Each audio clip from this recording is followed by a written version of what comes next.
Welcome back to the Grand Solar Minimum channel. Today is Friday, August 9th, 2019. We hope everybody had a great work week. Starting off your weekend here at the grandsolarminimum.com. We'll get right into it, guys. First, let's take a look at our solar wind speed, sitting around 632.6 kilometers per second with a density of 1.9.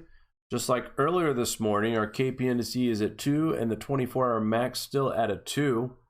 And currently 2 days without sunspots, bringing us to 147 for 2019. Now, the TCI has risen a little bit and then dropped down a little bit as well. It went up during our solar storms when we had earlier last week, or earlier in the week, I should say. And it did observe the temperature going up at that time when we were being bombarded by solar wind speeds that topped out around 1.6 million miles per hour. So let's go over to our space weather section here at the grandsolarminimum.com. Actually, our update on our KP indice is now at a 3. So once reported at a 2 is now at a 3. And let's take a look at our SDO in motion. If it will work. Maybe not. We may not be getting a motion SD, that's fine. Let's take a look at the coronal hole here in the southern part of the equatorial region, which is believed that will affect us.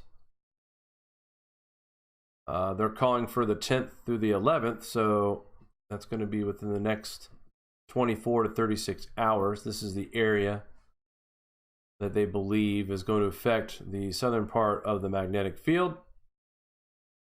Nothing really major. I don't think they're predicting any kind of geomagnetic storms or anything of that nature whatsoever. Looking at the eastern limb of our star, we don't have anything at the moment that would be of any concern. Let's take a look and see if we have any future coronal holes or sunspots possible. And it looks like we have some weak corona in the -90 region.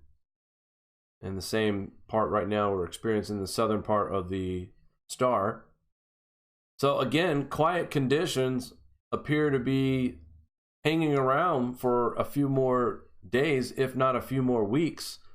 Minus that we get one of these pop-up sunspots that we have seen from time to time. I know a lot of folks really didn't quite agree with the past sunspot that we just announced, the AR 2747, as pretty much a non-existent sunspot in a lot of ways. But nevertheless, it was named and numbered, and just like last month, we had maybe 1 or 2 days of spots, and then the rest of the month was pretty quiet.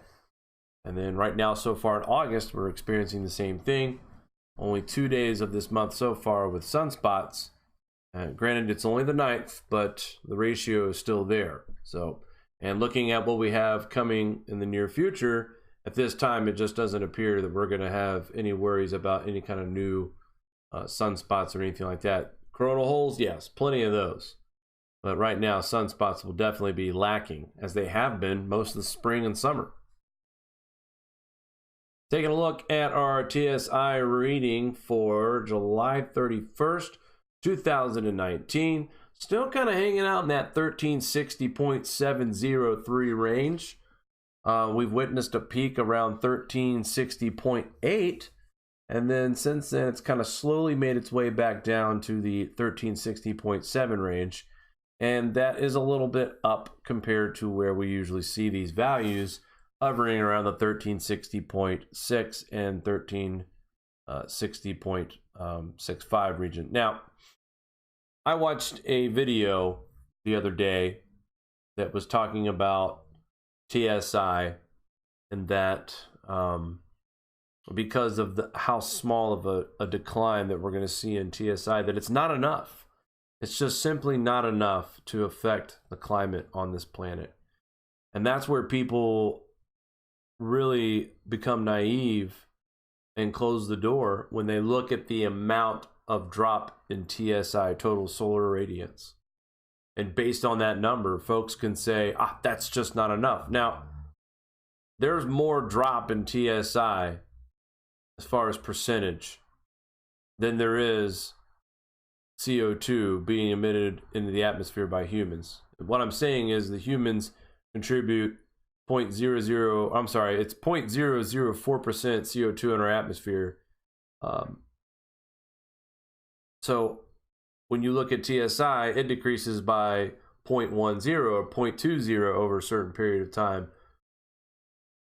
So to me, TSI is a little bit bigger than a CO2 reading, for one, but yet the CO2 reading supposedly drives the climate. And when you think about how big the sun is, that little bit of TSI drop or increase is a lot in many ways. So very close-minded. The video I was a little disappointed with because it was almost misleading. If you are watching Grand Solar Minimum related topics, you watch this video and think, oh, this is well edited. Okay, I'm listening. He goes over the truth about cycles and all that, and then bam, he hits you. It's a man-made global warming video and how Grand Solar Minimum is not going to cool or anything like that. They're saying the amount that we're going to cool during this Grand Solar Minimum is 0.3 degrees Celsius.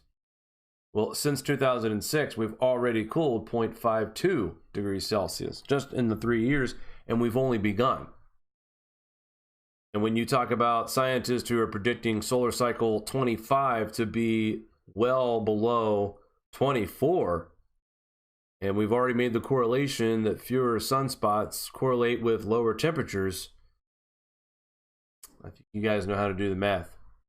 All right, we're going to get into some world news tonight. Mari, go ahead and take us away on our world news report. Do you like this show? Give us a thumbs up. Want to support us more? Share to your favorite social media platform. Buy a t-shirt or become a Patreon. All links are in the description below.